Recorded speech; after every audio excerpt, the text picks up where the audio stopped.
Good afternoon and welcome. My name is Dr. Stacy Slijepcevic, and I serve as the Director for the Hispanic Serving Institutions Division within the Office of Post-Secondary Education. Thank you so much for joining us today for the Fireside Chat with Puerto Rican University leaders. This event is one of several that the HSI Division has organized in honor of Hispanic Heritage Month. Every year, we always look forward to Hispanic Heritage Month as a special time to recognize and celebrate our nation's vibrant Hispanic heritage and culture, especially with respect to how our Hispanic serving institutions, or HSIs, tap into their Hispanic identity to better serve their students and sustain their institutions. On behalf of the Hispanic Serving Institutions Division, I would like to thank our panel of presidents and chancellors, the project directors, and other colleagues that work with them to implement grant projects that have a positive impact on their students' academic trajectories and careers, while also strengthening and transforming their institutions into places of community and growth. I would also like to take a moment to acknowledge and applaud their bilingualism and biculturalism in this space and in their daily work. The mastery of two languages is not only a cognitive benefit, but also a cultural asset. We would also like to thank our colleagues at Excelencia in Education, and especially their leader and CEO, Deborah Santiago, for their research as well as their policy work on behalf of Puerto Rican students, educators, and schools. Two of their recent reports on Puerto Rican higher education were fundamental in the organization of this particular event, and we appreciate the contributions that their scholarly work provides to the field.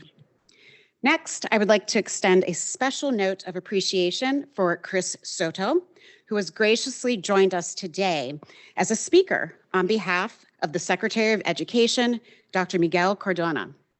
Chris is the senior advisor to the Secretary, and if you are not already aware, Chris has taken the lead on the department's educational policies and programs for Puerto Rico. We're fortunate to have Chris here with us today to share remarks with all of you. So we thank you, Chris. Now, before I hand things over to Chris, I want to acknowledge and thank one of our senior HSI Division staff members, Margarita Melendez. Margarita was instrumental in the development of this Fireside Chat with Puerto Rican leaders for this Hispanic Heritage Month, as well as many other events that the HSI Division has hosted. In addition, I also appreciate the support of our other wonderful HSI Division staff members, as well as our colleague Maria Martinez from OFO. So for today, I do encourage all of you to review the brochure that accompanies this event, and it provides information about the accomplishments of our panel members, as well as the mission and great work of the HSI Division and other offices within the department. And lastly, I will end this by saying that we hope that today's Fireside Chat serves as the beginning of a larger conversation and that it encourages collaboration and partnership among all of our grantees and our strategic partners in the pursuit of educational excellence for our Puerto Rican institutions and all of our HSIs. So with that, I will now hand things over to Chris. Thank you.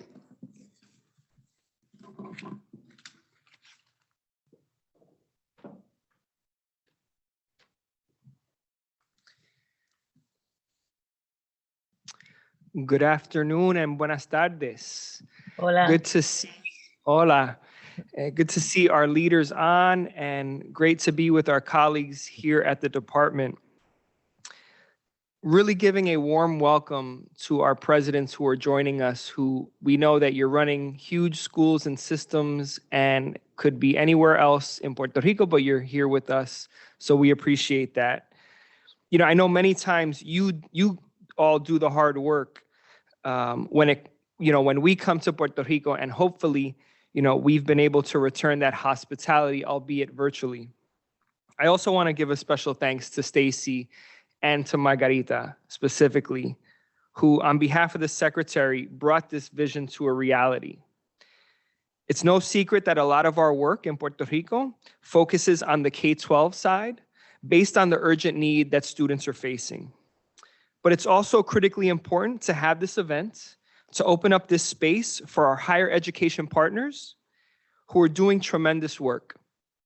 And we want you to know that we value that work. Together, just the 5 of you manage tens of millions of dollars in federal programs, and students' lives are literally being changed because of it. So thank you, Margarita, for opening up this space, and to the presidents for all your hard work on behalf of students. I really thought hard about what I wanted to say today as we kicked off what looks to be an amazing discussion in Fireside Chat. And I have to say, after looking at the questions, there's no doubt that there's nothing much to add. But I did think about my past experience over the last 3 years working in Puerto Rico, and what really stands out is the word opportunity. And I'm not going to live in some fluffy dream. I want to drill down into specifics because the urgency of today requires it. On the K-12 side, we've seen 6 secretaries of education in Puerto Rico over the last 3 years. So by and large, where we've seen consistency in Puerto Rico's education system, it's in higher education. You are the steady leaders that we've seen managing before, through, and out of the pandemic. The point is that now more than ever, we need bold leaders who are willing to lean in and innovate. Innovate in ways that might be out of our comfort zone. Stretch muscles that might not have been exercised before. And why is that? Not because the K-12 system needs it, not because the higher education system needs it, but because the prosperity of Puerto Rico needs it. Today, as you well know, and many others know, there's an unprecedented education, workforce, and labor crisis driven by a variety of factors. And these are unlike anywhere else in the country. Factors like out-migration of talent following college graduation, out-migration of families in the K-12 system, and these are just symptoms of an underlying problem as they relate to energy instability, fiscal uncertainty, and other factors of quality of life. And while we can't directly solve some of those underlying issues, the leaders here for this conversation and the people who are joining directly or in some way support a captive audience of P16 students, that continuum of preschool all the way through college. Students are in your classrooms, they're on your campuses. And for the empty seats that need to be filled, there are more than 245,000 students in the public education system and more throughout the non-publics who are willing and ready to fill those seats. Those are the 2 audiences that us in this room today have the ability to influence. One example of that opportunity that I want to share. So before coming to the department, I spent nearly a decade working with low-income and first-generation students, getting them to college, succeeding in college, and ultimately graduating.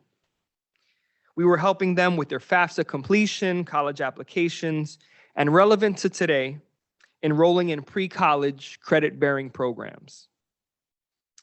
Not only was that going to help them be more competitive applicants, but it would also help reduce their financial burdens once they were on campus. These were students going into college with anywhere from 3 to 18 credits. Now, over the last 3 years, I've been all across Puerto Rico and know that same opportunity exists. The opportunity to partner with the K-12 system in ways that we haven't seen before the hurricanes, earthquakes, and pandemic, that partnership might have been a nice thing to do. And I stand here now to say that it's an imperative. It is an imperative.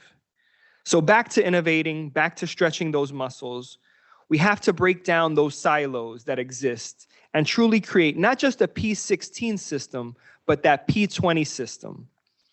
A system that starts from preschool, gets students through their high school graduation, into college or career, and into a well-meaning and paying job. That P20 system we know can exist in Puerto Rico. And my call to action to this group of leaders and to everyone joining is just that, to break down the silos, to be innovators, and to stretch those new muscles. It's to this group of leaders because that consistent and steady leadership is what you've exhibited over your collective 70 years as presidents of your systems. If we want to see the P20 system that links P12, higher education and industry, it's going to come from this group. If we want to see a robust dual credit program in Puerto Rico, these leaders are going to help drive that. If we want to see quality pre-apprenticeship programs thriving, it's going to be these presidents leading the innovation towards that goal, and more broadly, Puerto Rico's education innovation. As I close, we here at the department have the privilege of seeing successful P20 systems in over 50 states and jurisdictions across the country. And even better is that we know which ones are working well and producing great outcomes. That opportunity is also ripe in Puerto Rico, and I speak on behalf of Secretary Cardona, that we here at the department are ready to be with you and support you every step of the way when the time is right, because the urgency of now is too great. So again, welcome to our presidents. I look forward to this discussion, and thank you for being with us. Thank you.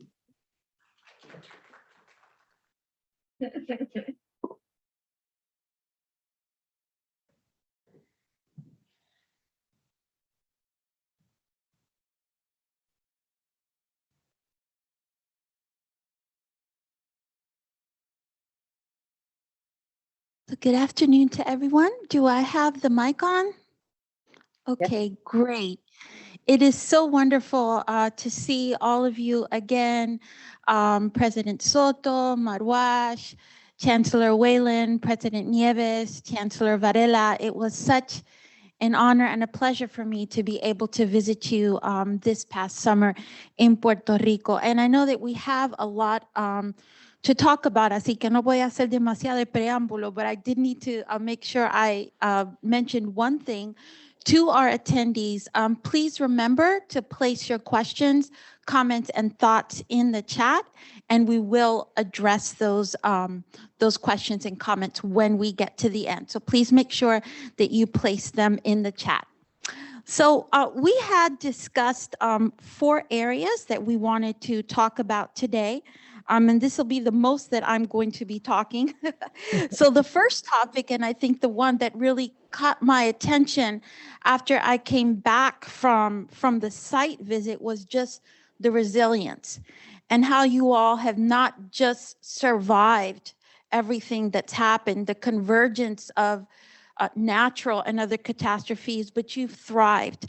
So the first topic that we're going to address is resilience in the Puerto Rican higher education communities. And we know that since 2017, the island has experienced hurricanes, earthquakes, a fiscal crisis, a pandemic, and as a result of that, intense outmigration as well as population decline, especially of young families and college-age students between the ages of 18 and 24. So the first question is this. So this Excelencia in Education report, as I'm sure many of you are familiar with, and certainly our panelists are, Institutional Resilience in Puerto Rico, a first look at efforts by Puerto Rican HSIs, provides an excellent synopsis of the natural and other challenges that the island has faced starting in 2017.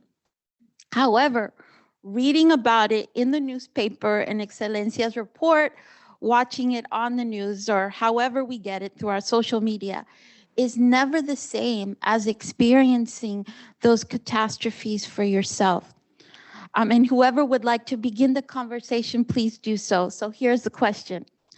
Could you share with us what the experience of the hurricanes and earthquakes were for you who were living this in your daily reality?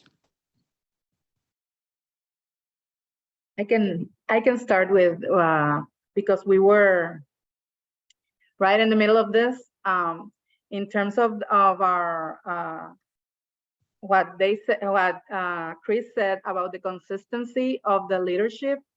At least I can say that Marilena, Gilberto, and I were already presidents during all this pandemic. Last year, I think we in the Association of Colleges, Private Colleges and Universities, we had a couple of changes, many changes. Almost half of our presidents are different now, and that's the case for Dr. Soto. I'm just want to say that this Excelencia in Education report truly covers a lot of what we lived. And there was a point where we didn't want to talk about the hurricane anymore. And that's the point where everything else hit it. I have to say that my university has shifted from serving basically college students from Puerto Rico to serving a lot of adults from the United States, Hispanics from the United States. Most of these students that were in Puerto Rico during the hurricane were Cubans, Dominicans, and from Haiti, and they were doctors in their own countries before they went to the United States. So they are finishing an associate degree in nursing, and they taught us how to survive a hurricane. I mean, they were our teachers. They said, I mean, I'm not leaving Puerto Rico right now, because when I finish my rotations, I get my degree. So in 2017, those 60 doctors, they went with us to serve our communities and go door to door to bring some hope to all these people who were and they were totally disconnected from everything else. What I want to say is that the empathy that we sensed, not only from the Hispanics in the United States, the people who were living here, but especially the diaspora, I mean, it's something that you can feel in this report. This resilience, it was a word that we didn't want to be resilient in a way, because it was such a good, it was a good word, but I mean, at some point we got very tired of everything, one thing on top of the other. And what we felt was that we do have a link in the United States, people who feel for us, who have their roots in Puerto Rico. But definitely there's a lot of Hispanics that are willing to find opportunities in Puerto Rico too. So this serving the communities was, I mean, I think that the universities and the campuses became sort of ¿cómo se llama? Shelters. They were like shelters for not only for our students, for those who were around our campuses.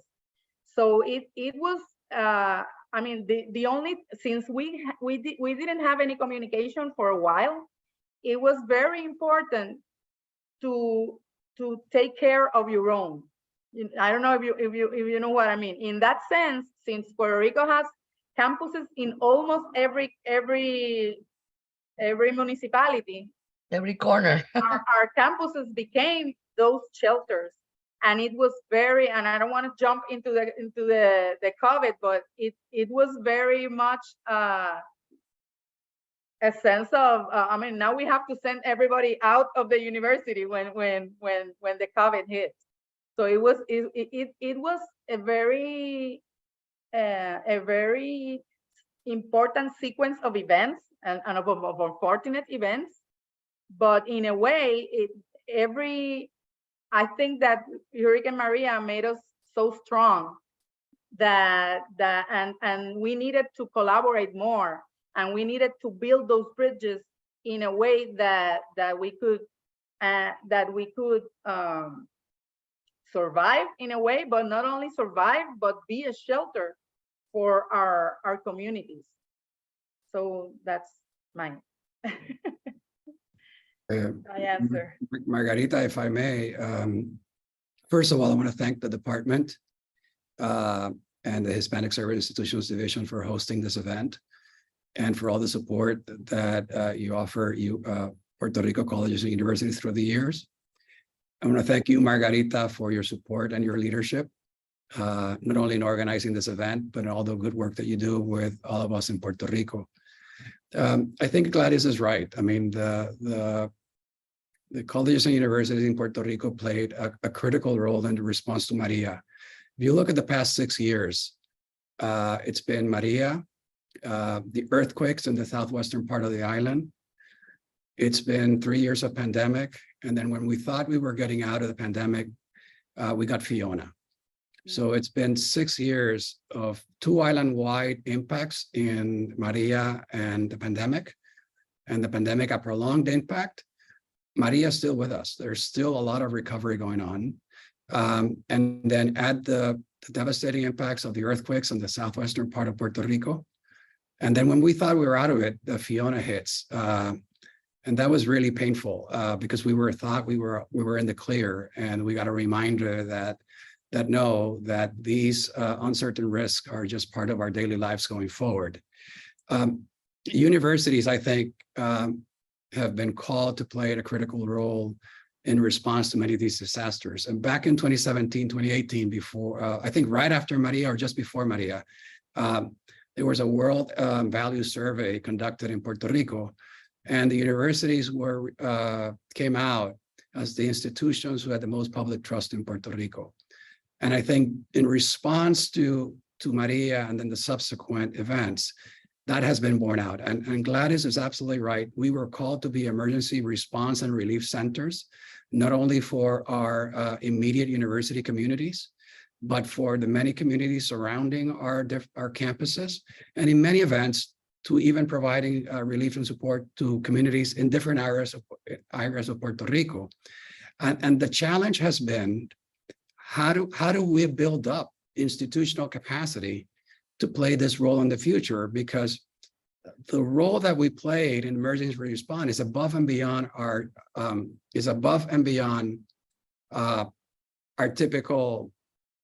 common responsibility. Our resources are also stretched to do this role. So as we think going forward, one challenge that we all face is as we will have future natural disasters and challenges, and universities will be increasingly called to play an important role, how can we perform those functions? And I think that's a big important policy question going forward, because as you know, Puerto Rico's public sector right now is in a weakened position. And institutions, nonprofit institutions such as universities and many others, are being called to play critical public support roles. And we don't necessarily are designed or have the resources to play that role. Good afternoon. Yeah, I was going to say, I don't want to go in front of you. Thank you. Thank you again, Margarita, for giving us this opportunity to share some of our experiences. Do I agree with my colleagues? It's my understanding that Puerto Rico was not fully prepared to confront any of these events. So to me, it's amazing how Puerto Rico higher education, our institutions, came together and respond so rapidly to take care not only of the university communities, but for the communities at large. And how creative we have been through all of this over and over again. It's hard to plan for these events. I think we can plan a lot better now after these previous years. But again, things can happen that may be very different than the ones we have gone through. But what would not change is our ability to be creative and to work together, to use our connections. And oh boy, the things that can happen when we do this. It was shown in all of those cases that you mentioned that there's a lot of power in our people and a lot of commitment to come back again and again. One of the hardest things for us in my campus at that time, Maria, and through COVID, we did not have student residences. So our students from abroad were living off campus, and it was really hard to connect with them, to even know where they were living, or they were not where they said they didn't have family, and identify their needs, because of course they needed help, probably more than other people. So, bueno, lucky for us, we'll have residents now for the next year again, but during that time, we had to bring them to campus somehow, and we also help a lot of them to go back to their homes and to feel safer. But it was not easy because there was enough flights flying from Puerto Rico, and with the help of so many friends and connections and working together, we were able to do it, and I'm so proud of that. You know, I'll just quickly add that I wasn't here on the island in 2017. I was part of that diaspora community that was looking with horror, trying to figure out how we're going to support our loved ones, especially our families that a lot of folks know here. My family's from the Southwest area. And so I will tell you that one thing that I'm proud about Albizu during that time period, what they did is they really demonstrated how they lived their mission. Albizu is an institution of higher education, is very proud of the psychologists that they produce, other clinical mental health workers and speech language pathologists. But they became creative and innovative and realized the importance of having individuals or systems like the Department of Education and other foundations to contribute to that mission, such to the point that we started really taking on this idea of telehealth and how to make sure that we're supporting the island through telehealth. We started sending brigades out throughout the entire island. Students mustered up and worked with us throughout the island, giving support services as needed. And then last but not least is that there was that connection with the diaspora, having the campus in Miami, that we were able to collect resources, and again, to support the island. With that being said, there's much more that could be done. You know, I don't like the idea that we had to have a natural disaster to be more innovative. I don't wish a natural disaster on our island or anywhere, but I do answer the call of how do we continue to become innovative despite what's occurred in natural disasters, and how critical it is that we think not even so much outside the box, but continue to evolve and not stay comfortable in our own houses and start thinking, where are we going next in higher education, and how are we going to support each other from different universities and different systems? We can't do it by ourselves. We know that we need to work together as a collaborative. Perfect. Thank you all so much for those insights, las realidades vividas, ¿verdad? Como decimos. I know that Dr. Varela had some issues with her camera, so I wanted to give her an opportunity to say something. Well, hello. Thank you for the opportunity, Margarita. Nice to see you again. You cannot see because I'm having trouble with the video, but hello to everyone of our colleagues. Of course, as you know, and you visited us, and we are the public institution in the largest Rio Piedras campus, the campus of the whole system of the University of Puerto Rico. And up to this point, I think that the first thing is that we were not resilient, we were resistance. The word for us was resistance instead of resilience. We already have instituted in the Rio Piedras campus, we have mechanisms, in particular the one that we have, and I think that you visited, it's called CAUSE.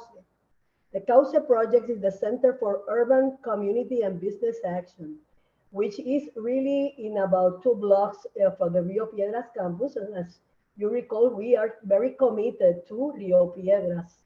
And Rio Piedras is a large community, and it has a lot of barrios, as we call it.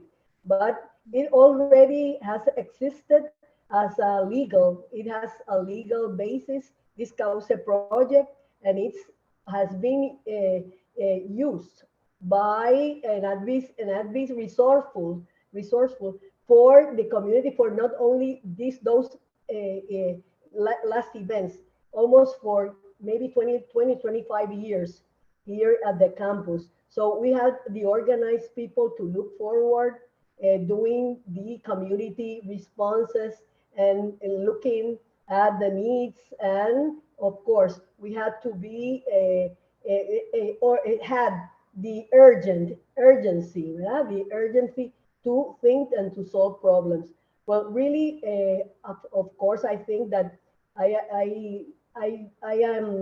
think that we all, the whole university here have all experienced such a bad, I think, chaotic experiences. But I think that one of the things that has helped us all over the years, not only through this Hurricane Maria and so forth, the earthquakes and so forth, I think it's that we had an organized by law, the already set projects for the Rio Piedras community. And it helped. Although I think we have to, of course, we have to redesign, and we are now, at that time, I was the Dean of the Faculty of the Social, as you know, the Faculty of Social, the Faculty of Social Education here, Science, I'm sorry, Science. And so we really think that we have to innovate in terms of CAUSE as being the big one, the biggest project, but we have to, and we are now looking forward for the new strategic plan. The strategic plan for Rio Piedras campus, the community efforts for the Center for Urban Community and Business Action. So I think that is really, it has been quite an opportunity to reassume those efforts and to redesign by a new strategic plan for Rio Piedras campus. Thank you so much to all of you. So I think it was Ingeniera Nieves who mentioned the COVID pandemic. So moving on to the second question. So after surviving Hurricanes Irma and Maria and the earthquake and Fiona and the earthquakes of 2019 and 2020, what was your approach to responding to the COVID pandemic for the benefit of your institutions and for your students? I think at that point you were sort of experts at surviving catastrophes. And I just have to say that I was very impressed at how well your institutions did facing the pandemic, unfortunately, because you had already gone through so much already. So if you all could share, how did the impact of those hurricanes and earthquakes prepare you, so to speak, for responding to the worldwide pandemic? When you say, the only thing good about the pandemic, in my opinion, was that it was all over the world. We were not alone in this, and we certainly didn't feel alone. In Puerto Rico, one of the things that people do not maybe realize is that we are operating as part of the Department of Education, the Federal Department of Education, and we need to comply with everything. And sometimes it's difficult for us to understand these new requirements, because sometimes they're not as relatable as this in the rest of the mainland. So for us, it was, at least in my opinion, we needed to to use these funds, because that help that came with CARES, that was pretty fast, but we needed to make sure that our students were receiving this in there was an emergency situation. So in order for us to, at least for us, we already had online education, we had virtual education. With the hurricane, nobody had electricity, so we needed to go back to the paper and make sure that the students that were in the States, that we had like a main place where the faculty could still continue to do the virtual education for those students that were not in Puerto Rico. So we built a very strong response team. Yeah, I mean, depending on what the situation was. Also, so now we have to come home. Now we have to go back to the university. Now we just have to evacuate because there was a tremor. So it was a lot like living crisis by crisis. But in a way, what we learned was, I mean, whatever funds we get, we need to distribute fast. This is an emergency situation. If they wouldn't have the name emergency, for you to make like a lot of bureaucracy about dispersing these funds.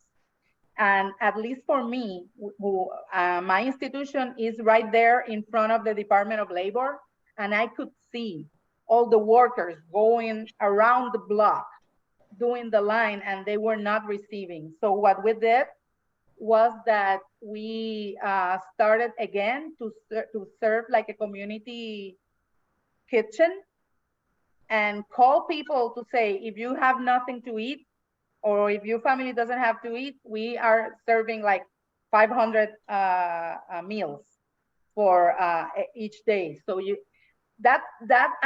for example, and we did it in the different campuses with different number of meals, because at some point we didn't know which students had, I mean, they may have electricity now, they may have the computer, but do they have a meal? Because they're not getting work, or they're doing, I mean, so we didn't know. We wanted them to feel supported, and at least for me, that was very important. We did everything. I mean, the same night that the CARES funds were available, we tried to get it, and everybody was at home, but we were doing this. We were reading whatever they did, and I say, I mean, anything that is obvious that these funds are for, let's disperse it. Or let's ask for computers, for example. I mean, we needed to distribute computers, and we needed to have we needed to buy as many computers as we could. So we knew that those funds could be used to give the students computers. That was obvious in the spirit of the law.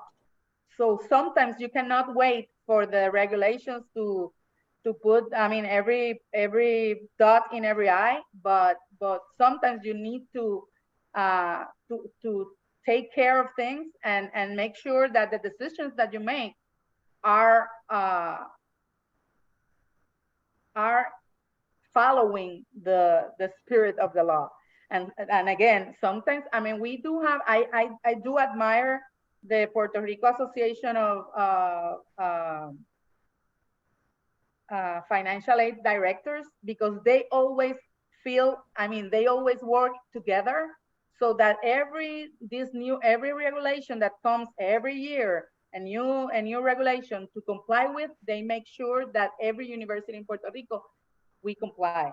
I mean, that we are having their ears in terms of how can we use this money in a way that helps the students. This is what we have to do. So in terms of CARES, that was my learning from I needed to make sure that every student had somebody that they could relate to, that you can call either your teacher, or that we got a connection with you, and you have a connection with the university. and that was one point where I felt that, I mean, the cafeteria guy, that he didn't have anybody to serve. So I told him, can you give me like $500 in meals? How many meals do I have with that? And we kept doing it for a while until everything came into place and people were getting their payments or their funds. So that it's interesting because we did learn a lot from the hurricanes, without a doubt. Now the situation was different, but still, the belief that we can do it, that we can, if we overcame that, we can do it again. It was very strong in us. One important thing is to take time to plan, because you tend to react. Oh, this is happening, we have to react. Now it's important to stop and review your plans, or do no planning, and establish priorities. I think because things were so limited after the hurricane, we rapidly understood technology was going to be a big tool to respond to the pandemic, and it's going to be scarce. It's going to be limited. So you need to decide what you're going to do and move fast towards developing your response. I think another very important lesson is not to forget their needs, their physical needs. I mean, we need to be sure everybody is the well-being of everybody includes emotional support. After a few weeks of being close up, people are going crazy. And establish communication, not only the work task, but just being friends and talking to each other, that kind of emotional supports and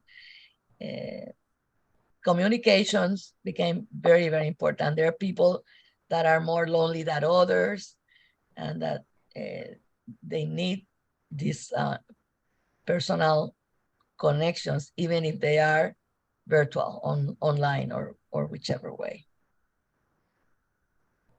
No, I'll just add to that. And what I'm going to add is that during COVID-19, we realized again that you can't do it by yourself.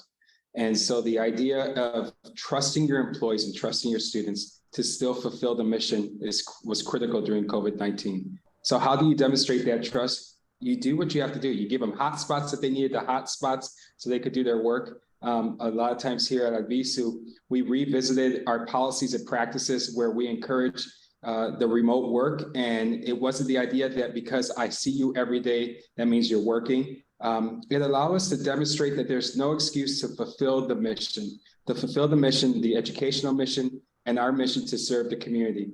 As we are now in this post-pandemic stage, we're going back and revisiting our policies and looking at what were the best practices and how can we implement them now and maintain those best practices that we learned from both the earthquakes, the pandemic, and also through the hurricanes. If I may, the pandemic was very different from the hurricane. The hurricanes impacted Puerto Rico and closed our campuses for a few weeks. And we were without power and some without water for some time, but eventually all the campuses were able to reopen and resume operations and go back to their regular operations. And that allowed us to play a bigger, even more important role in relief and recovery of our communities and other communities surrounding the campuses and throughout Puerto Rico. The pandemic was different. It lasted for more than 2 years. It significantly closed our on-campus operations for a prolonged amount of time. It dramatically impacted enrollment and thus revenues. Student residences were closed. Auxiliary revenues came down dramatically. So they put significant fiscal stress on universities. In addition, the need to move to virtual and remote, not only operations, but teaching, put a dramatic stress on faculty because online teaching or virtual teaching is not merely using a computer. It's a completely different pedagogy for which not necessarily all faculty members are properly trained or experienced.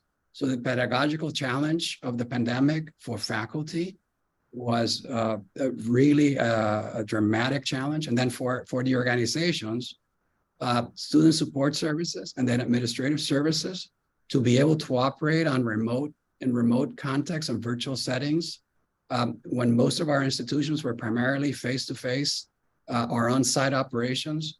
So dramatic operational and cultural shifts that require, I think, was really substantial.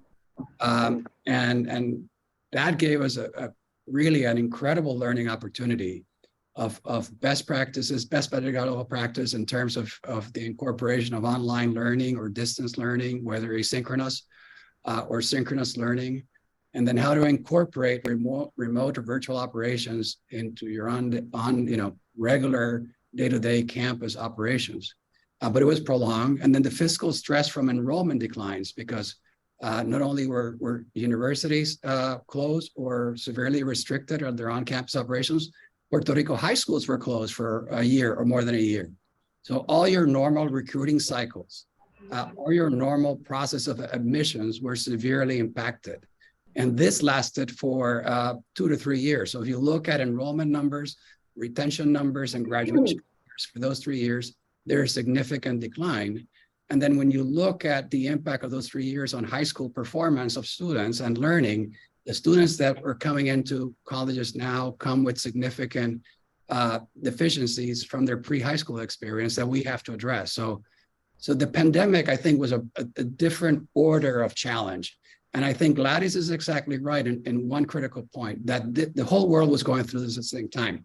So we could draw from lessons from everybody else, and we could share our lessons and compare notes. So unlike Maria, where we were isolated in so many ways, telecommunications, power, water, efficient government and public response, in the pandemic, communication was available and it allowed us to communicate and find ways to deal with the situation.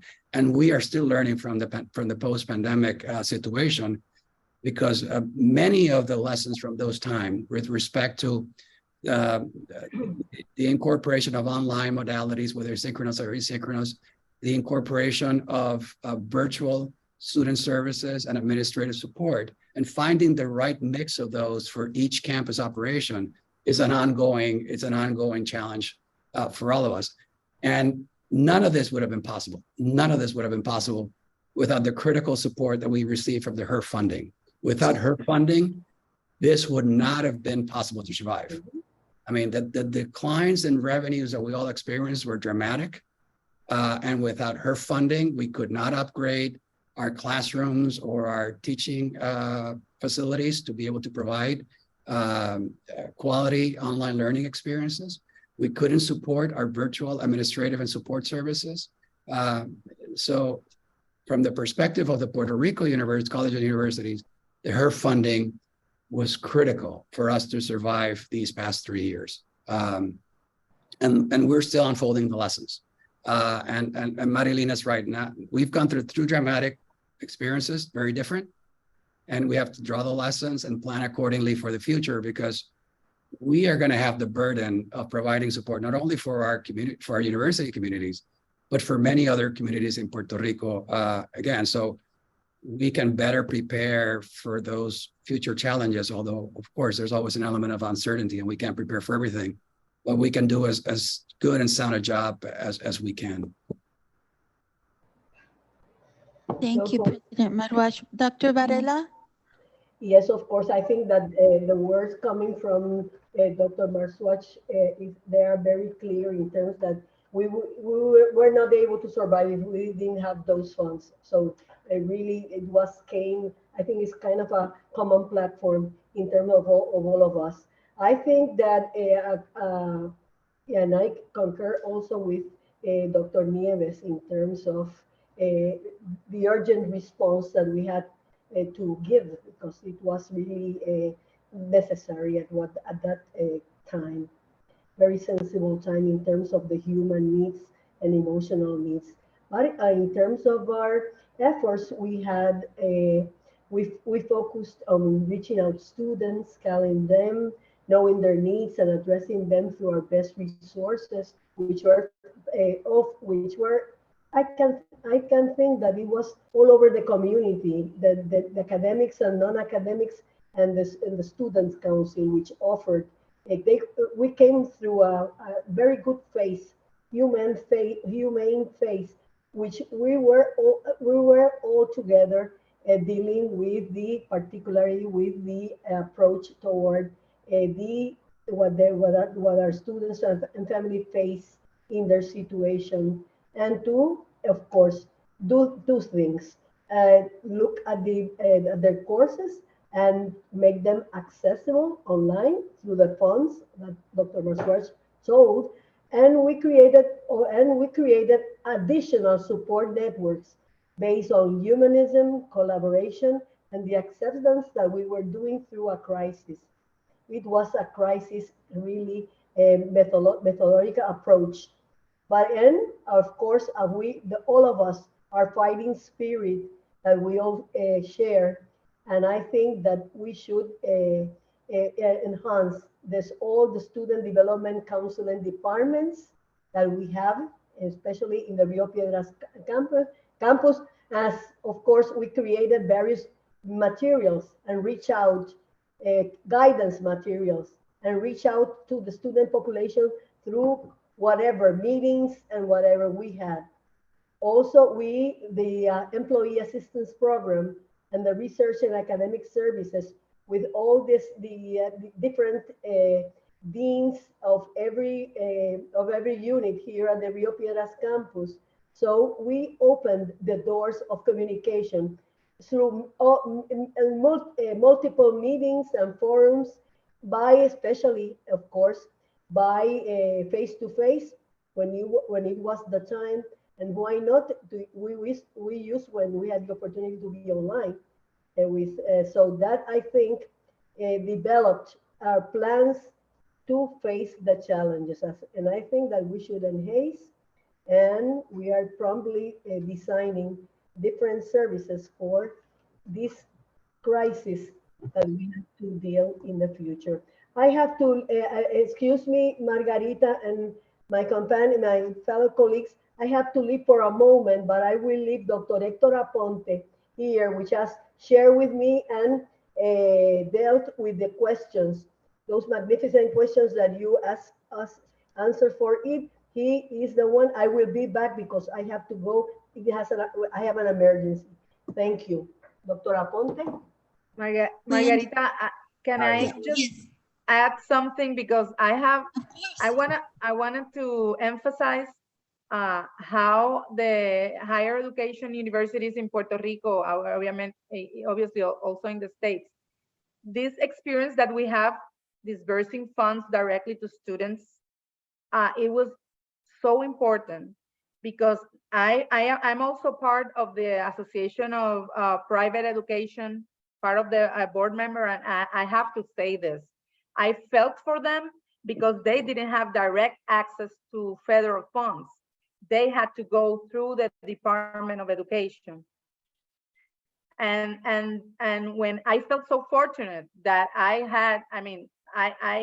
could ask for my funds from my students and disburse it as quickly as possible, but they didn't have that opportunity. So they did have to deal with the bureaucracy of the public system, because the K-12, they did have a lot of, I felt so fortunate to have these direct funds and make sure that we could disburse them correctly. But I had to say that, because she's the executive director is part of the is in the audience right now, so I needed to say that on behalf of my colleagues from the K-12 private sector. In summary, I think what the department did was the right thing. There was an emergency for COVID. You said that the institutions are nimble enough to understand their institution. You gave us quick access to those funds, and we were able to provide services as needed. That's one thing that we have to give extreme acknowledgement to the department for letting us operate and understanding that we know what's best for our community. Thank you all very much again for those insights and for, clearly detailing to us the realities that you were living on the ground. I just want to make one clarification in case it's not clear to all of our attendees. So President Nieves was referring to the fact that the HERF or the CARES funds were dispersed directly to institutions of higher education. That's one of the reasons why OPE has thousands of grants, because we were giving thousands of individual grant project funds to universities and colleges, as well as trade schools throughout the United States and its territories. But for the K-12, the K-12 system had to obtain the emergency funds through the Puerto Rico Department of Education. So I just wanted to clarify that, that President Nieves was referring to the Puerto Rico Department of Education for the K-12 and not to our Department of Education. But yes, I know that it was very helpful to get those funds fast. So thank you for bringing that up. So moving on then to our second topic of Puerto Rican identity. And we've talked, mentioned navigating two cultures and all that. So one of the reasons we're doing this is because we're celebrating Hispanic Heritage Month. And in this particular space, we're focusing on Puerto Rican identity specifically and the vicissitudes of navigating two cultures, Puerto Rican and American, in the Puerto Rican space. So I think this may be one of the best questions that we have prepared. Tell us what it means to be Puerto Rican as we recognize and celebrate our common Latino heritage. And is there a difference between being Puerto Rican on the island and being Puerto Rican in the mainland US or elsewhere? I believe Nelson wants to be the first one to answer that. I was one. waiting for that Yeah. one. I think That's so. the question, Yes. Nelson. As I shared before, I arrived on the island in 2022 with my family. My family's from the southern part of the island. There are commonalities and definitely there are differences. The commonalities for those like myself, those born and raised in the States, but that we had parents that came over with a dream and an idea. They left the island because, in my family's case, it was for economic reasons. They did that out migration, but they never left their soul of the island, and that soul remained with their children. So the notion of understanding our cultural values and where we came from was instilled in us in a little town of Lorain, Ohio, where there's a large Puerto Rican population. With that being said, it was that heart and soul of understanding that identity that my parents taught me that brought me back to the island. It was painful to see that the island where my ancestors are from went through all these natural disasters, and we would come here to help out. I remember we brought almost 900 pounds of goods with us when the hurricanes hit, the first time when Maria hit, and the pain that I felt to see the town of Jauco and what they were struggling with brought me back home, as I would say. So what does that mean? I am fortunate in that I say, yo hablo el lenguaje americano, ¿verdad? So I understand both worlds, right? I understand the world that I was born and raised, and I understand now the world that I live in here on the island. With that brings a great deal of insights that I'm able to bridge both gaps. I could bridge what it means to be Puerto Rican in the States and what it means to be Puerto Rican here on the island. There's no question. It gives me great joy to be Puerto Rican here on the island because I see all the beauty and all the greatness that's occurred on this island and how it's impacted the continental United States. Just to give you a quick example, Albizu is one of the largest producers of psychologists, and those psychologists are going to the continental United States and helping not just Puerto Ricans, but all Latinos out there that need Spanish-speaking psychologists. So that gives me great pride. On the opposite end, to understand what are the systems and structures that are currently placed in the States And maybe there are some best practices that we could bring back from the continental United States of Puerto Rico, also helps us to survive and thrive. So one's not better than the other, but I'm darn happy that I'm here on the island. It's interesting. Some of the students that come back to study, just to study, and sometimes also that comes back with their family to live. They may be maybe second generation Puerto Ricans or third generation Puerto Ricans. They come with some idyllic notion of what Puerto Rico is like. And like they come with this notion that they're going to a vacation kind of lifestyle.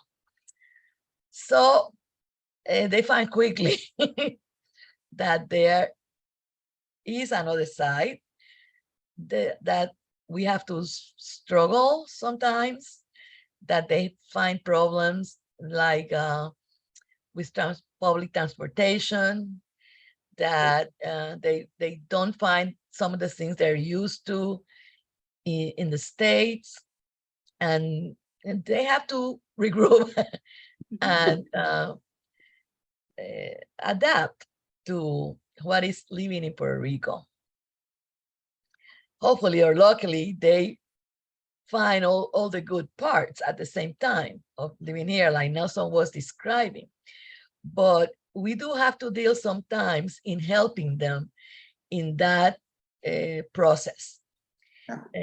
It's like one student was telling me, and I thought to me was, I feel for her, because she was saying, I don't feel I belong here the same way I don't feel I belong there. So that's sad. So it takes a while to discover their roots and to connect with the real Puerto Rico. It's not the idyllic Puerto Rico, it's the real Puerto Rico. And well, hopefully and luckily they do that, and they love being here, and they learn another way of being Puerto Rican. They know one way and they learn another way to be here. But it's not easy for all of them. There's a struggle. We understand that sometimes what we have is obviously not an ideal. And it's not a paradise island itself, like all the time. Come on, the Enchantment Island. You're not living in the beach all the time. But I have to say that I've only lived outside of Puerto Rico. I've traveled a lot, but I've only lived outside of Puerto Rico my freshman year, which I was in Syracuse, New York. So that I've learned that what we have is something very precious. Yeah. Not necessarily the ideal, but I mean, it's something that is very precious, especially for those who don't have it. Yeah.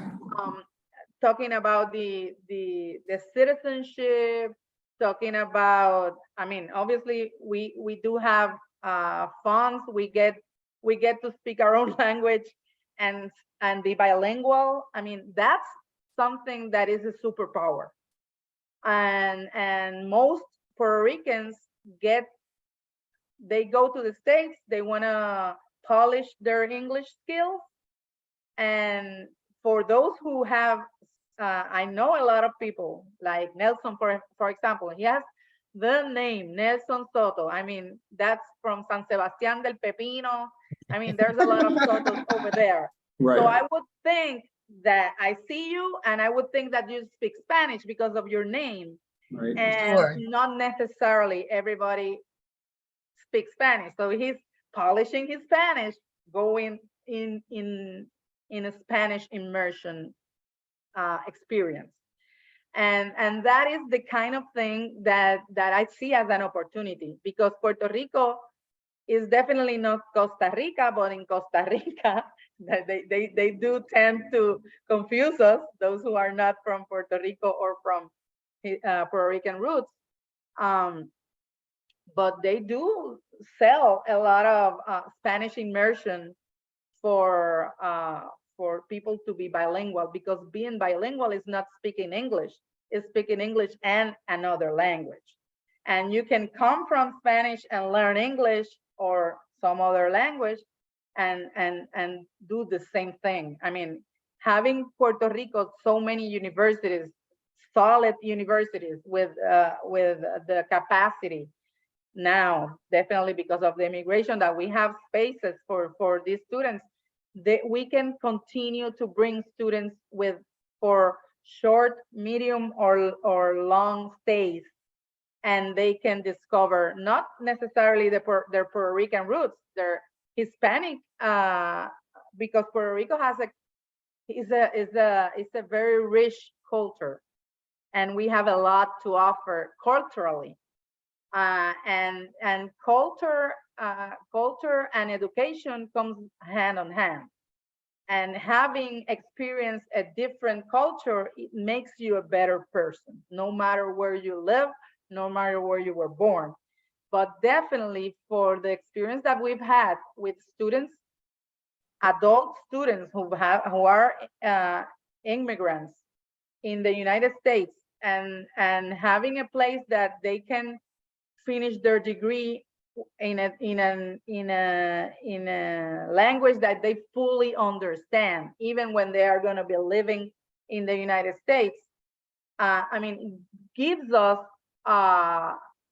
like a sense of purpose in a way, because we have been fortunate enough to be born Puerto Rican, no matter if we vote or no, we don't vote. I mean, we have an enriched culture that is all over the United States.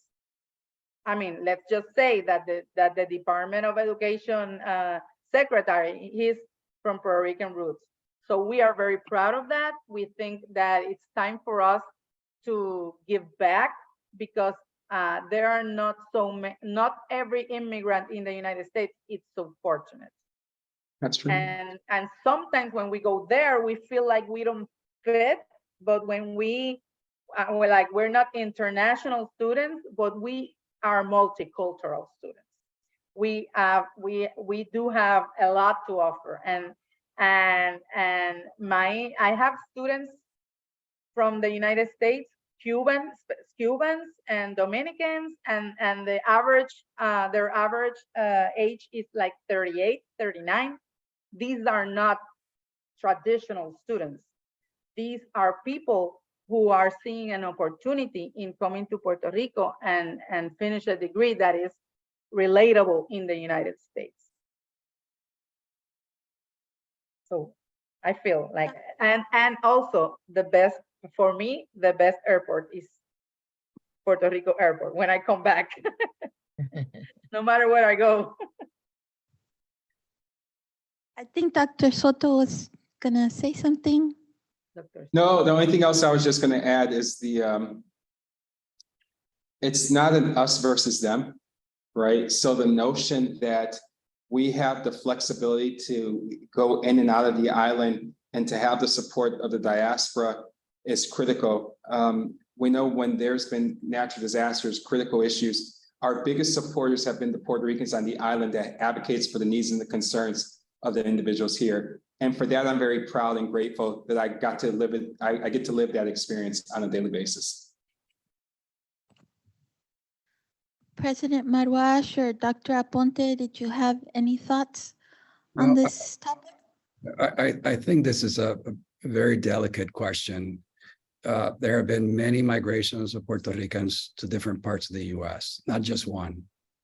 So the experience of Puerto Ricans in the islands or their descendants is very varied depending on the generation and depending on the place where you went and depending on the circumstances that prompted you to emigrate. Somebody who emigrated in the 50s during the forced migration and was forced to move to disadvantaged locations in US urban settings, and their family have a very different history and cultural experience from a young professional who migrated to Central Florida or to Texas in the last 10 or 15 years. So the dynamics between Puerto Ricans in mainland United States and here in the Caribbean can be very different depending on the personal, family, and community histories of people. And as Marilena said, I think right, there's a lot of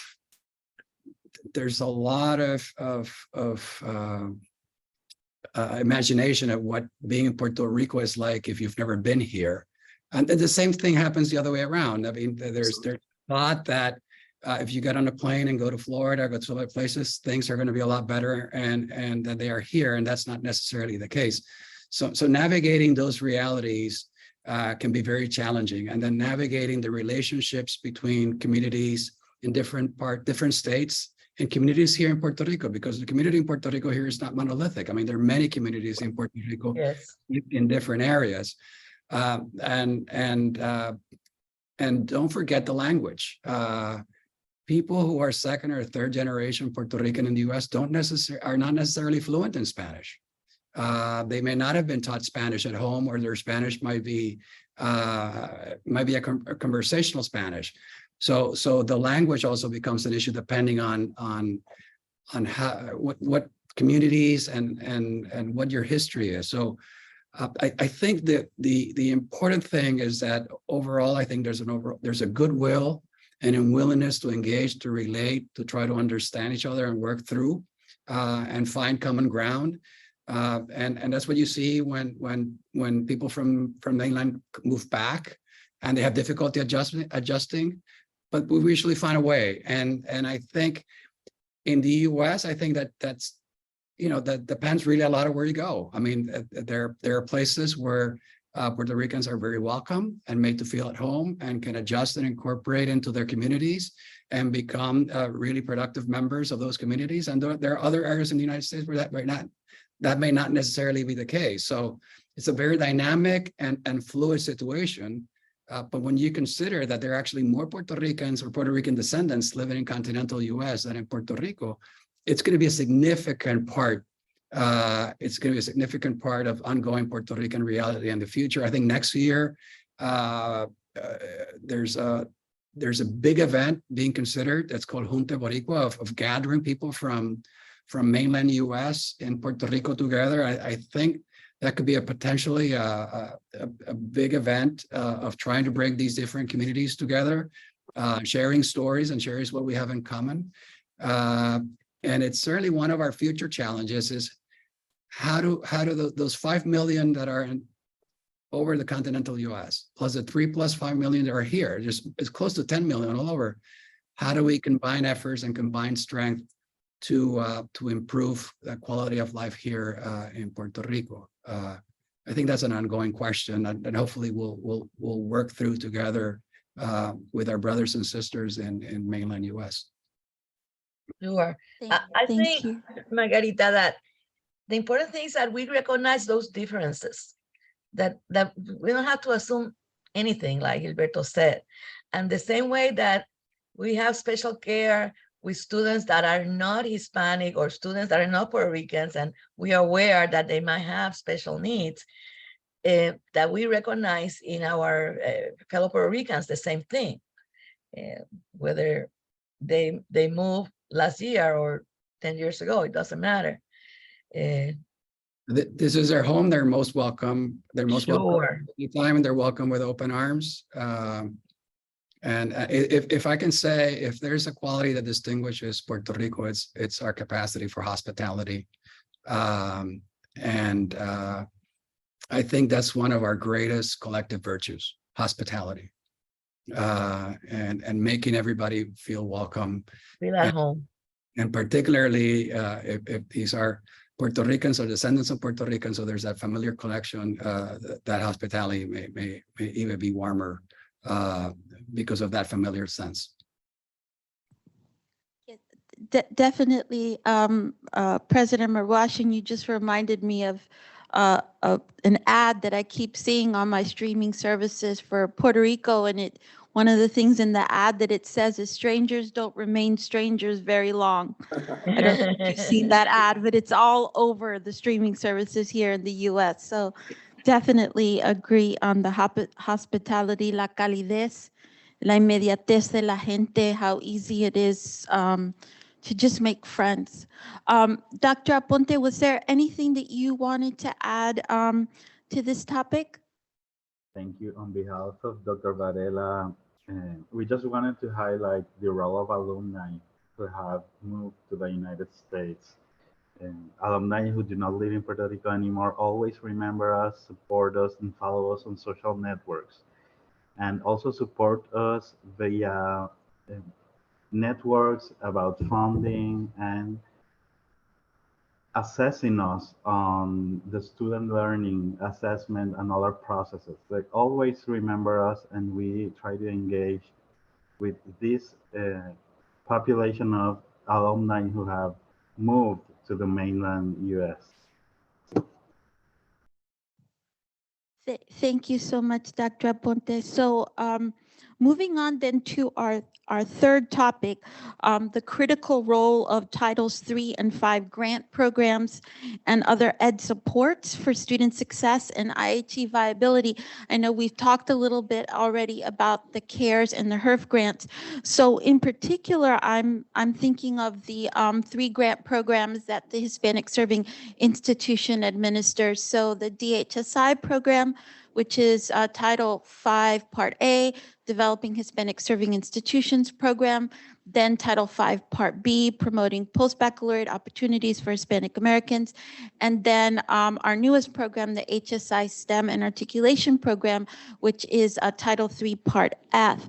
So thinking of those programs, we understand that grant funding is a sought-after resource in all of higher education. However, for certain institutions, discretionary grant funding play an even more critical role.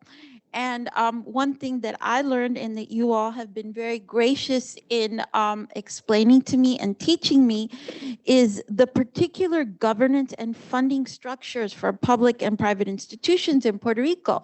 So they are quite different from what they look like on the mainland, basically an inversion of the way that they are on the mainland. So several of you have explained this to me, so whoever wants to begin the conversation now, that would be great. So for our audience, what exactly are these differences in the history of the higher education community and the public and private institutional funding in Puerto Rico, and how do those differences impact the effect that the grant projects such as DHSI POHA and HSI STEM have on Puerto Rican institutions? Margarita, if I may frame this, the finances of Puerto Rican higher ed are very different from what we understand as U.S. mainland. When you look at average tuition at a private institution in the U.S., it's north of $40,000 a year.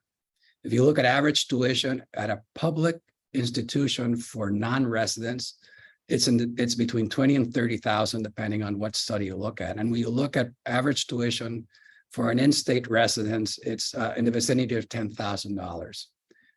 Average tuition in Puerto Rico for private universities is in the vicinity of between $6,000 and $7,000 a year. Average tuition at the public institution is between $5,000 and $6,000 a year. Complicating matters, all of our institutions, with the exception, probably with some limited exceptions, are tuition-driven institutions that depend on enrollment revenue to operate.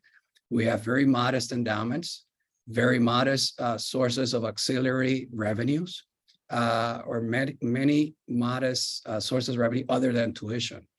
And third, we operate in what tend to be small campuses when compared to the US. Say a large campus in Puerto Rico is a campus that sits between 10 and 12,000 students.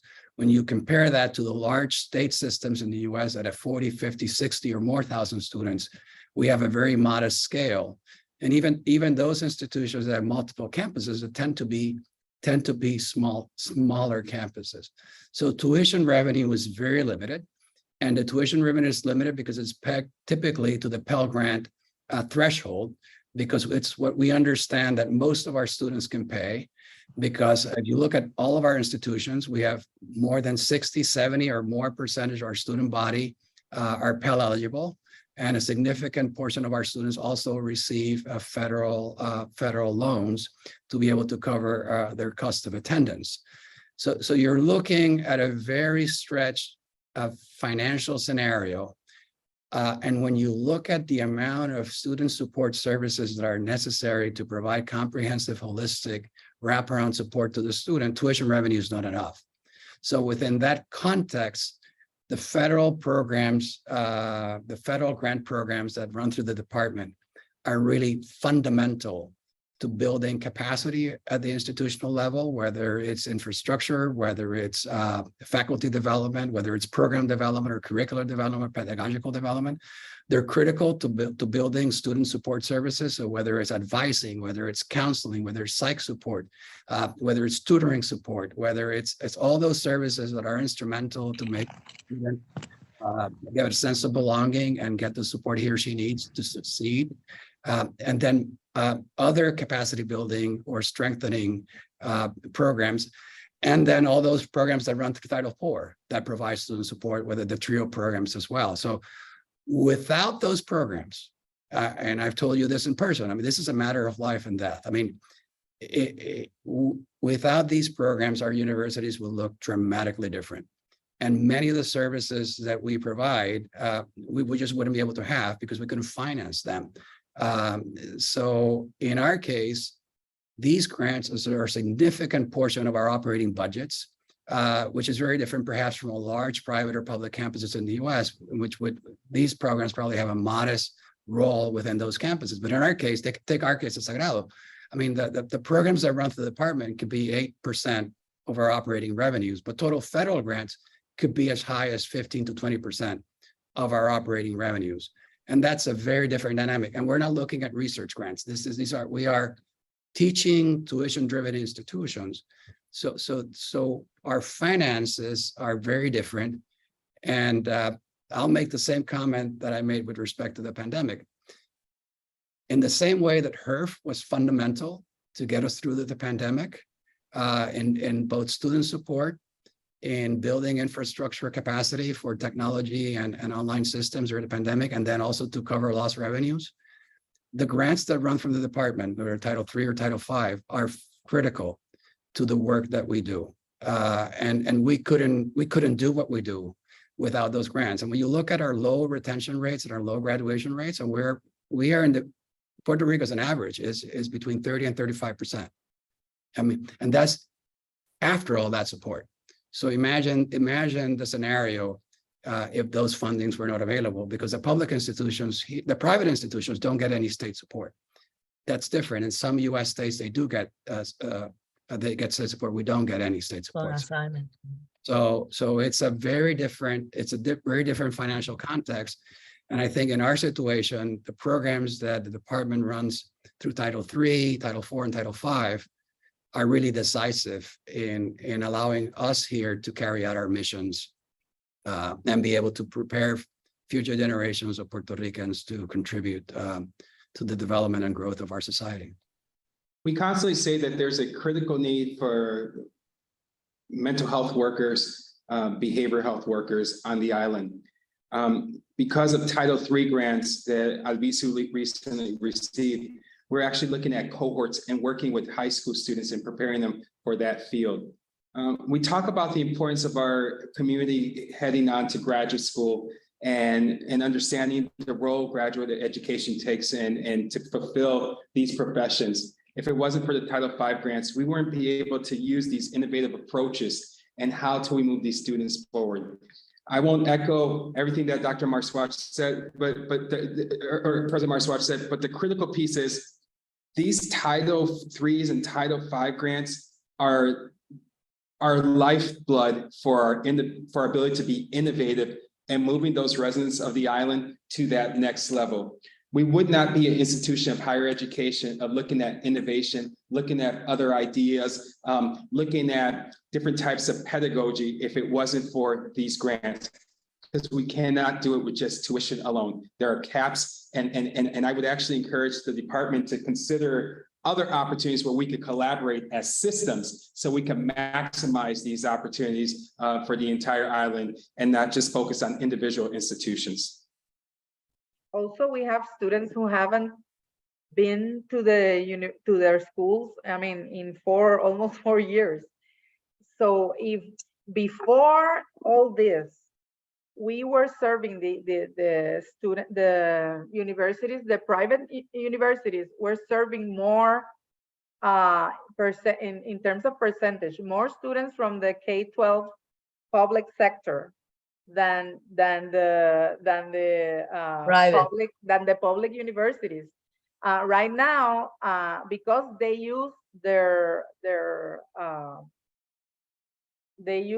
the numbers from the College Board examination in order for the student to be able to go to, they used to, I mean, they're maybe changing that.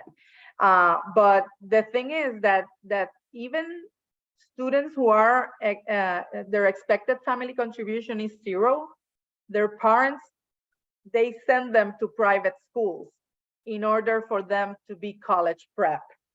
Know what I mean? So sometimes we're receiving students that are really not they haven't received a college prep per se. So we do have to do some remediation in terms of making them successful with the rest of their peers, because not all of them are as ready as they should be, especially in this basic knowledge, and they need to go through English and Spanish college courses, because they do have both requirements, and they do need to, I mean, in order to get to their respective courses, they need to do some college work. So in order for all the institutions, as Marswaj said, I mean, we are driven by tuition, and whenever you're never gonna see an increase in tuition unless there's an increase in the Pell Grant, because we need students were used to, especially in the public university, they were used to having funds for them for their own cost of attendance. Have something extra, so they were used to that in earlier years. Even right now, we are coming to a point where it's almost the same thing to go to a private university and to a public university in Puerto Rico. And when you see that report, that I read it, all of it, and only you would see the University of Puerto Rico in Mayagüez to go like steady in terms of enrollment, because they are in very much like a niche kind of thing. They're the only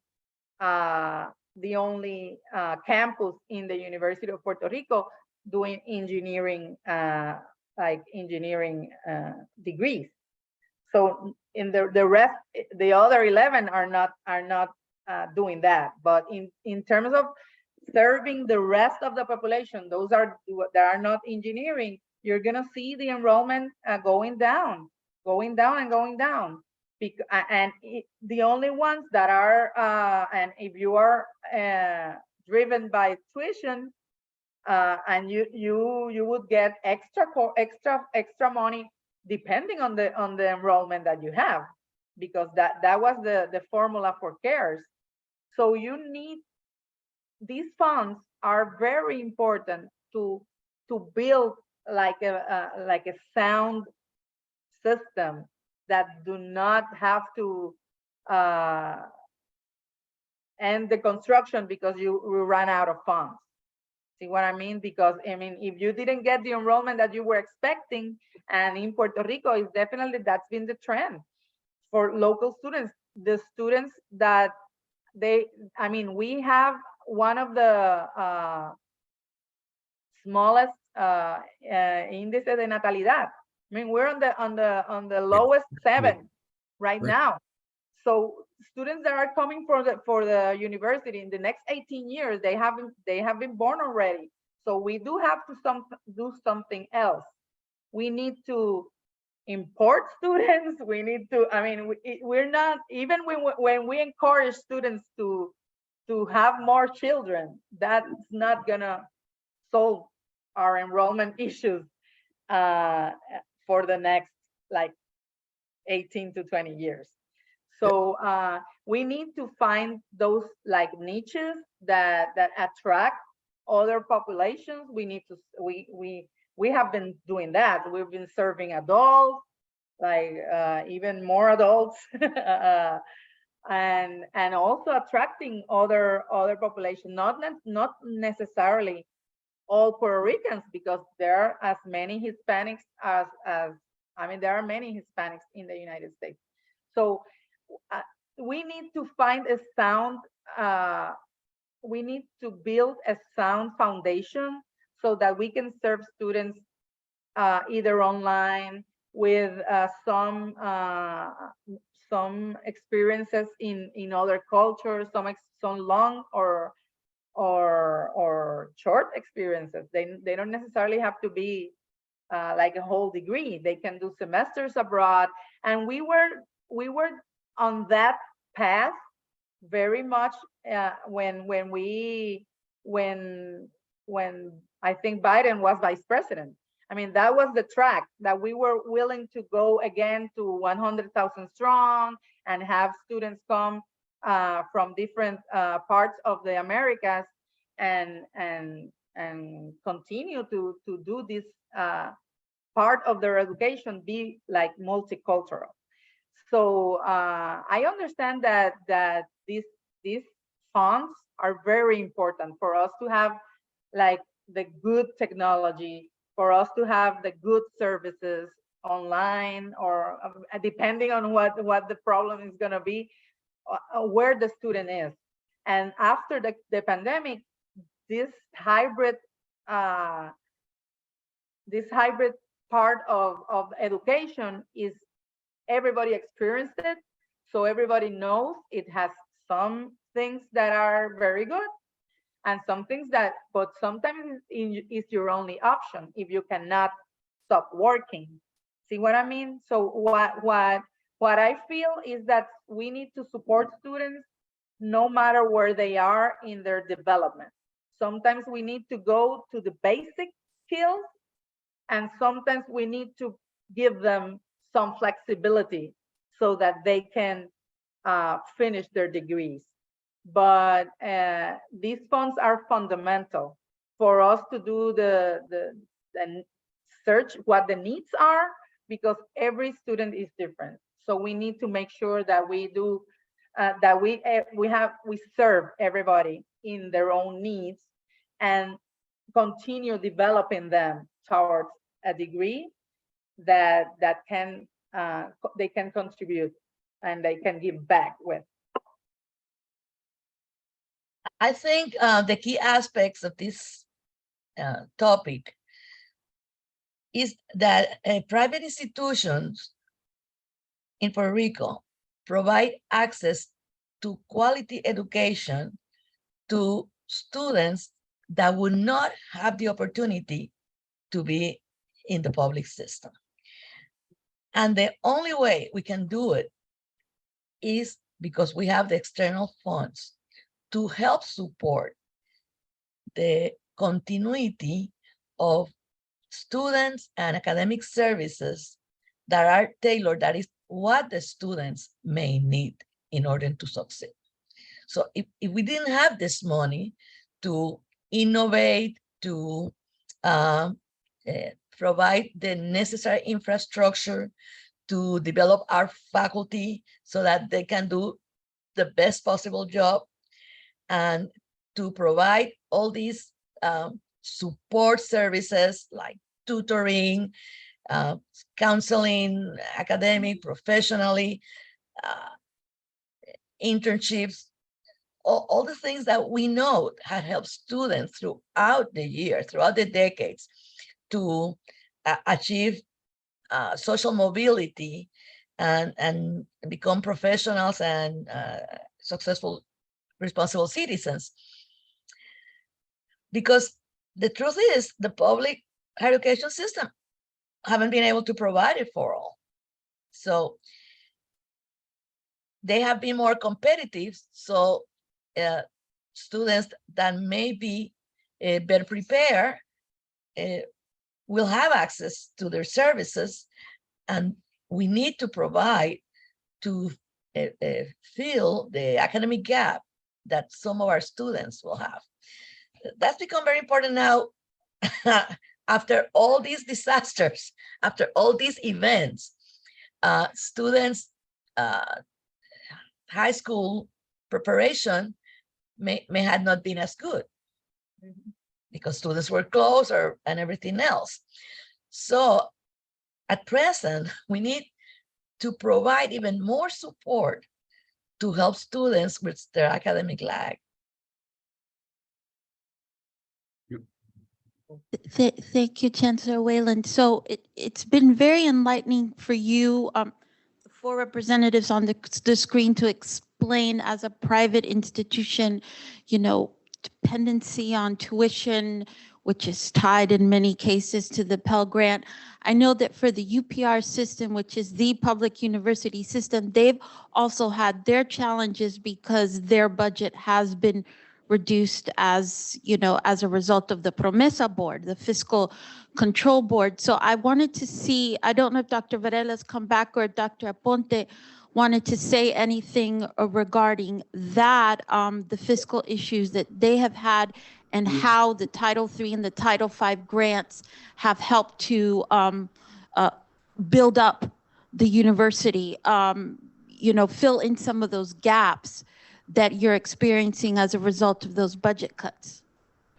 Definitely, especially Title V has been a great help in providing students with academic support.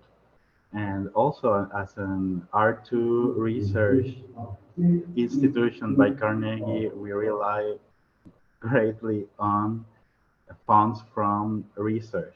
So we have made changes in the curriculum to stress research since first year, so that students engage in research projects related to funds, not only Title III and Title V, but also funds regarding research directly.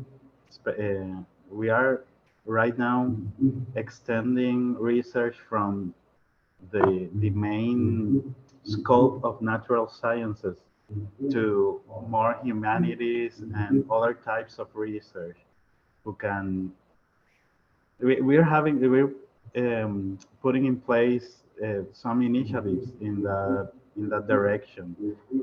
And some of the challenges have to do with how these funds can be properly managed with the lack of personnel, which is only a big issue because we have a very strict regulation regarding non-teaching personnel. So we are also short of personnel, but we have in place all the processes required to manage funds in a satisfactory manner. And using all our administrative resources and allowing academic programs to expand their scopes. Thank you so much, Dr. Aponte. So I've been enjoying this conversation so much that I didn't really keep track of the time. I'm gonna combine a couple of questions into one question. The issue of collaborating, because we know that the needs are so high, you know, Professor Whalen was the first one who brought this up to me. You know, this new approach to obtaining grant funding and opportunities for greater collaboration on the island. And so with that in mind, so we know that, you know, everyone wants to get a grant. The grants are essential, a matter of life and death, as several of you have, you know, highlighted for us. But moving beyond that to how can we collaborate for the benefit of all of our students, for all of our universities, and for all of the educators who are teaching those students. So what would this look like? This new paradigm of collaboration, not just among those of us who are here, but island-wide. What would that collaboration look like? And what would be the roles of the Hispanic Serving Institution Division, and of course the U.S. Department as large, as well as some of the strategic partners that have already been mentioned today, such as the Asociación de Colegios y Universidades Privadas de Puerto Rico, as well as the HETS, Hispanic Educational Technology Services, and of course, Excelencia in Education, who produced this report, and another strategic partner, Hispanic Association of Colleges and Universities. I know that I'm not mentioning everyone, just in the interest of time, but I've sort of put it into two buckets. How can we, as the federal folks, help with this, and how can the private organizations and strategic partners help us move forward from where we are now? Margarita, if I may, yeah, I'm sorry. a small suggestion, two things. Perhaps a grant can be designed where collaboration, the proposal calls for collaboration, and in other grant requests, priorities in the grants or scorings in the grant can include collaboration, and then the incentives drives the collaboration, whether it's a grant for collaboration proposals or grants that are scored according to the collaboration that is brought. And in the research area, this is very common, where institutions will come together. Perhaps importing similar considerations into the grants in the student services or the infrastructure building support. I mean, that's a practical suggestion of something that may be, I don't know how easy it is, but it could be done relatively short term and can start providing short-term impacts. Sure. I believe that as we have seen today, we have similar needs, and every institution has come out with great ideas, great initiatives, strategies, solutions. It's very important to share that. And in many cases, we can work together with, let's suppose, some proposal about faculty development in the island, where 2 or 3 institutions can work together because they have the same goals, enhancing these particular programs or improving these particular services. So instead of I do this by myself and I have these great resources, and maybe Alberto has very good resources also, if we put them together, we both have very good resources twice. You could do it for program development, faculty development, best practices and assessment of student learning. I mean, there are many things we could do. The challenge is that all of these collaborations take resources, so if the grants can be structured in such a way that the grants call for the collaboration or give additional value to the collaboration, I think Marilena is absolutely right. There are many areas where it could be done, and if we align the incentives, because as I relate, we don't have a lot of excess resources to do a lot of stuff. I mean, our budgets are very thin for everything that we do, and frankly, you would marvel at the amount of things that we do with the limited resources that we have. It's dramatic. But if we had grants that would underwrite these collaborations, I have no doubt that the universities in Puerto Rico would put forward very, very novel, different creative proposals that would open new possibilities in terms of institution to institution collaboration. I think I would add that there are already best practices in the states where this is working. You have the College of Fenways, you have other systems that have worked together across institution types where they have come together and created collaboration. We don't have to reinvent the wheel. Where we do need to focus is identify what are those common goals that we've discussed already. But I'll also like to include, because we're talking about Hispanic serving institution, we know we need to bring folks back here and retain individuals here. The recruitment piece is critical. We have something special and unique being in the Caribbean. We have access to different parts of the world, right? So consider also Puerto Rico as that hub, as that learning center. It's not a deficit model. So whatever this grant has, that we are adding a lot of value, not just for the island, but also for the mainland. If I may, I would like to bring a point of concern. Some of these collaboration requirements that I've seen in some of the grants that we have participated, they think of the pipeline between high school and community colleges, and which is great. But in our local system, we do not have community colleges. So let's keep that in mind, because then it makes it very hard for us to compete and participate. Yeah, if I make a suggestion,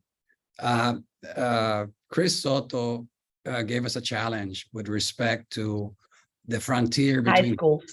high schools and colleges. And that is a very high barrier in Puerto Rico. It's huge. Anything that can be done to drive more meaningful interactions in that space between high schools and colleges would be dramatic. The high schools in Puerto Rico don't have enough resources to do the job that they have to do. Right. And universities have excess capacity that they could put to the service of high school students. But that space in the middle has to be more flexible, has to be more easier to engage and to structure. It's too rigid. Even the dual enrollment process is too rigid. There needs to be room for some creativity, some flexibility there, whereby universities and high schools can work together to create, innovative alternatives to what we have right now. And you look at our campuses. Most of our campuses, our students are commuters, so they come in and out. Yeah. Most of our schedules are heavily tilted toward the morning, because that's usually when students will study, and then they'll work in other times. So there are times during the day in which our capacity, faculty infrastructure capacity, is available. So there are opportunities for meaningful collaborations with high schools, but the incentives are not there. And then there's such rigid structures, particularly in the high school side, that it makes this extremely challenging to do. So this is, I know the department is looking at this, and as Chris Soto said, I know that the department here is working on it, but this is an area where there's a potential. Big opportunity there. We're doing a lot of really, really great things. And think about it. All our universities have great programs in a lot of fields that are not available to high school students. Why couldn't they be if that frontier between high schools and colleges is opened up and made easier to navigate? Now it's really very hard. The folks on this call that you see, these are individuals that are nimble and innovative. We just need the resources to allow us to do what we do best. And that is to produce quality education on this island through grants and external resources. We don't do it just by tuition alone. And collaboration with the high school, and going back to what they said about having a P20 system, is very difficult, because when we go to the Department of Education in Puerto Rico to do proposals and everything, they expect the university, even the private university, to cover all the costs, and I mean, that's not our main. I mean, we do need the funds. It's not like we're giving away funds. I mean, it's very hard, because we keep like subsidizing some sort of we've tried, I mean, to have programs for adults to finish high school and that sort of thing, and we keep doing it because we understand there is a need in the community. But Gilberto said it, I mean, it's very hard to work with the Department of Education in terms of when we do all this and we give them all these courses that students can do dual enrollment, and you end up with one student, two students. I mean, how come? I mean, you go through all this work for maybe only one or two students, and we have to give them something to eat, because these are not, I mean, they have to come at 3 p.m. after school, and we have to give them, I mean, we have to keep them without nothing to eat until 6. I mean, I've seen some inconsistencies in what they want. I mean, I think that we as universities, that we have direct access to funds, it's easier for us to make the decisions and make the compliance and everything if we get a good a good systemic approach. That, I mean, because not all of our universities are next to a high school, but mostly at least one high school can benefit, I mean, can pair with each campus, and we're not necessarily competing. We're just we cannot be competing for funds, because sometimes it's very hard for to make a competition. We need to collaborate more. We need to recognize what are each other's big niches and collaborate in the rest, because President Nieves. Yes. Yeah, I'm sorry. I'm sorry. I'm so sorry to You're out of interrupt you. time. Forgive me. We're over time. Stacy, I don't know if we got any questions or comments. I don't know if we even have time to respond to them, but you'll let me know. Sure. I think in general, we've had a lot of great comments that basically speak to the wonderful insights that the panel has provided us. And a lot of the comments are people want to know how they can connect with the panelists. Okay. So I think that we will work on the back end so that we can provide that information to the registrants and others. And of course, we hope to post this on the HSI YouTube page. Yes, we will. But a question from Graciela Tessan is that the series of emergencies that we've had in PR have dramatically affected college readiness skills. And now we have the intrusion of AI tools. With this in mind, my question to the panel is, what is the most significant strategy that your campuses have implemented to make meaningful gains in skill development to reduce the skill gap for our students? I can answer for Sagrado. I can tell you, after Maria, we overhaul our curriculum, both our core curriculum on all our programs, and basically went to a competency-based design curriculum.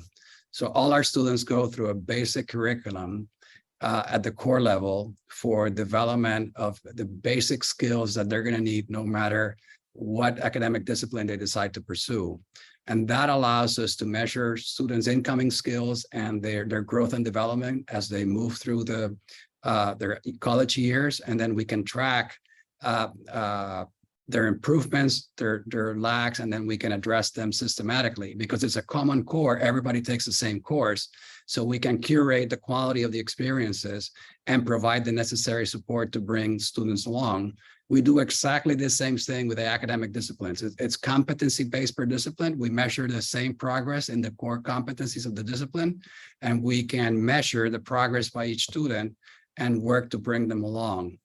It's the best thing we've done because we get students with different incoming skill levels, and then we can track them individually and then decide, faculty and then the support teams can see what are the needs and can work on a student per student basis to supply those needs and try to get them up to the necessary standards in their skill development.